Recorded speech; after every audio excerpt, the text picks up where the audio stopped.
championships had put me in a bad mood. I glanced up at my computer. But a note flew onto the screen. It said, "Attention, the championships will be moved to the 3rd of December. See you there."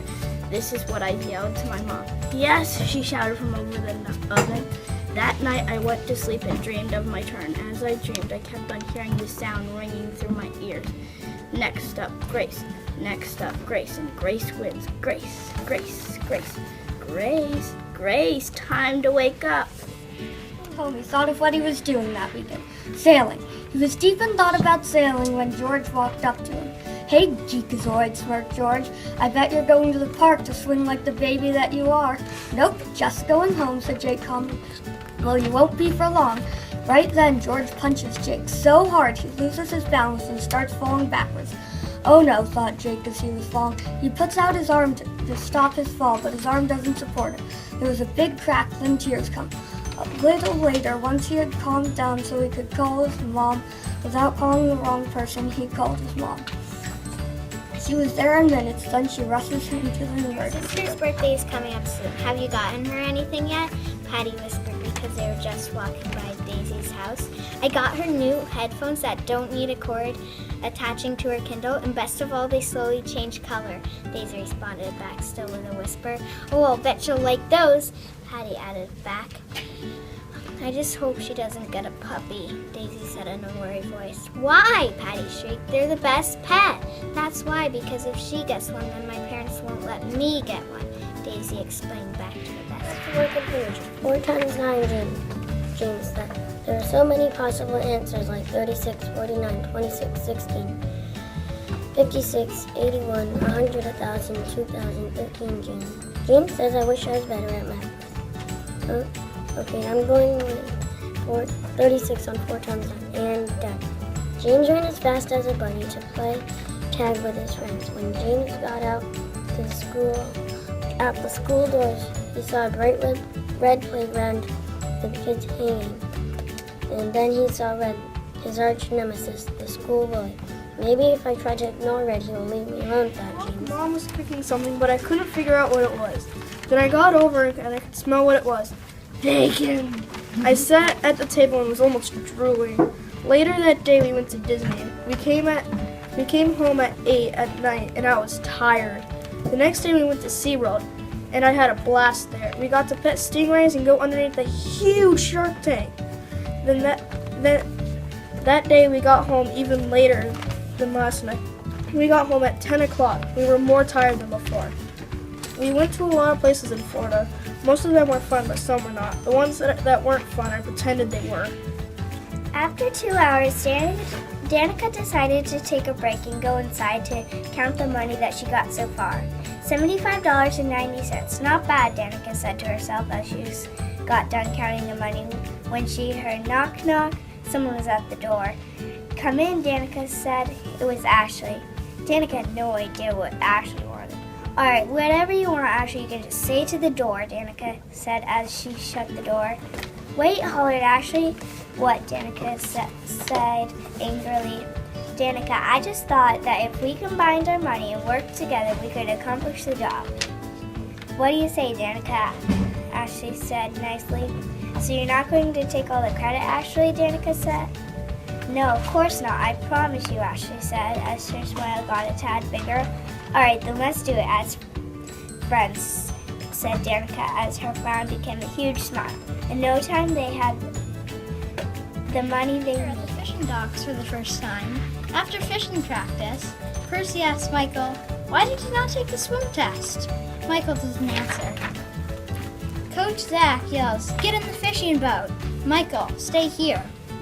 20 minutes later, Michael's friends go out on the fishing boat and Michael stays. Michael catches a bunch of small fish, but the big fish are out near the fishing boat.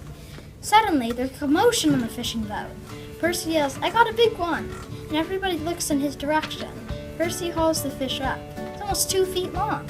It only needs to be 1 foot for you to keep it. Later, at home, Michael tells his dad about it. His dad says, "You need to work harder and be like Percy." Michael tells him, "I will," and thinks, "Oh man, he's proud of Percy, but not me. I had better work harder." Max sat next to Robert. When it was time for the test, Mr. Jones, the math teacher, handed out the test. "You may begin," Mr. Jones boomed loud enough for everyone to hear. Just before Robert finished, he felt a tap on his shoulder. He looked over and Max was finished. "How did you finish before me?" Robert asked. "I don't know," replied Max. "Practice, probably." All of a sudden, Robert had a little respect for Max. After math, Max asked Robert if he wanted to come over after school to play, and Robert said that he would. On the way home from school, Max and Robert talked about their favorite movies. Robert's was Star Wars and Max's Jurassic World. Books, Robert's The Lord of the Rings, Max's Jurassic Park. And games, Robert's Minecraft and Max's Minecraft. Then they left for the Echo Center and the little van got. "Are you really?" Mal's best friend Millie asked. "Yep," Mal replied. "Bye," Millie said. "Bye," Mal said. "We're here," Mal's mom yelled as she parked next to an oak tree. They went inside. "Well, bye, your father will be picking you up," Mal's mom said as she left. The nice troopleader Delilah said that Mal could go in the smoky bear room. When Mal got to the archway, she saw Chelsea looking at all the Girl Scouts. "Oh no," Mal whispered. Chelsea looked at her and walked over. "Want the doll?" Chelsea teased. She went in the room and saw Brianna and Allie. "Come here," they yelled. "Quiet!" Chelsea yelled. She was the evil troop leader. Isabel was sitting on the old dirty couch in her mom's small dingy living room watching her favorite TV show on the old TV set.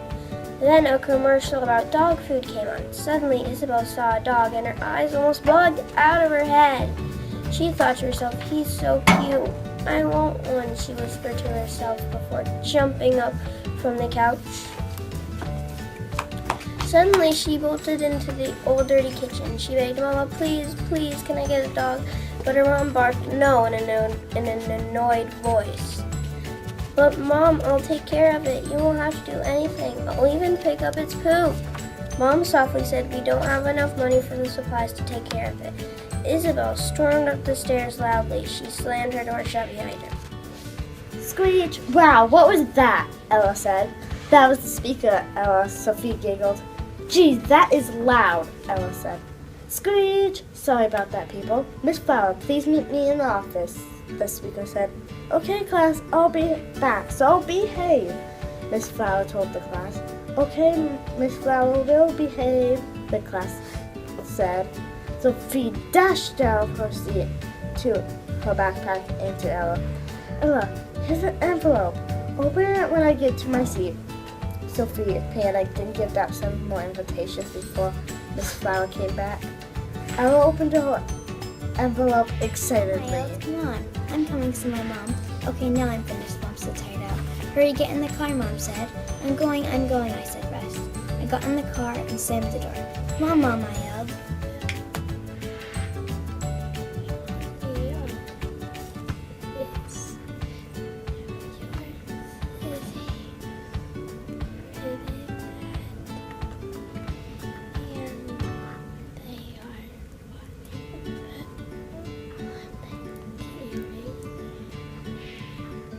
Give me 4 laps for warm-ups, barked Coach. He was the last person to jump in. The water was the coldest water he had ever been in. It was like a hurricane with a lot of snow, and it was like the water was pulling and pushing him back.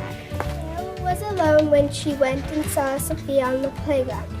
Sophia was talking to others on the playground, and she dashed to Sarah when she was done. Sarah and Sophia ran to the trees by the road. Sophia asked, "Do you want to come over for a sleepover today?" Sarah was jumping for joy. "I'll ask my mom," agreed Sarah. Later that night, Sarah was watching TV in her living room. She turned off the TV and asked, "Can you turn on the lights, please, Mom?" Mom replied, "No, I can't because I'm talking to Dad right now." "Mom, I don't want to go to Sophia's sleepover," Sarah yelled. "Mom, do I have to go to the sleepover?" Sarah's mom yelled. "You do have to go to the sleepover." Sarah stomped to her room and slammed the door. Joe was embarrassed as he got up clumsy and ran away. Harry screamed, "Joe, get back here, now." "No way," Joe said, mad. Harry chased after Joe. He stormed into the classroom, doing reading class. The kids were sitting in the corners with books in their hands. They stared at Harry. The teacher barked, "Haley, go to the principal's office now." Haley thought Joe was a crybaby.